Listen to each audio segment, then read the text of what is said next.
Hello friends, நம்ம சேனலில் இன்றைக்கி என்ன பார்க்க போகிறோன்னா, டிரான்ஸ்பரண்ட்டாக இதை போல் டிஸ்போசபிள் பேக்கெட் வந்து உங்களுக்கு ஹோட்டல்ஸில் அதிலலாம் நீங்கள் ஆர்டர் பண்ணும்போது கிடைக்கும்.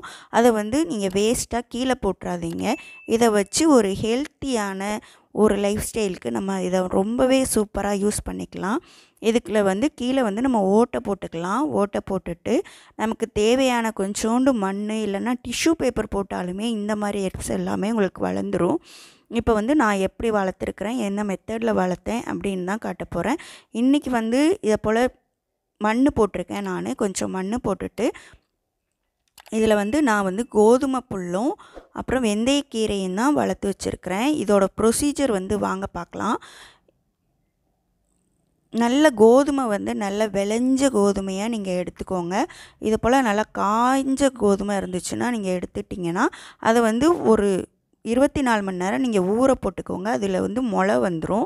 முளை வந்ததுக்கப்புறமா நம்ம அந்த டிஸ்போசபிள் கப் இருக்குல்ல, அந்த கப்பில் வந்து ஓட்டை போட்டுட்டு இது போல் நம்ம வந்து லைட்டாக ரொம்ப வெயிலும் நிழலும் இல்லாத இடத்துல நீங்கள் இதை போல் கொஞ்சம் நாள் மூடி போட்டு வச்சிட்டிங்கன்னா அதுக்கடுத்து ஒரு 8 நாளில் இதை போல் நமக்கு கோதுமை புல் கிடச்சிரும்.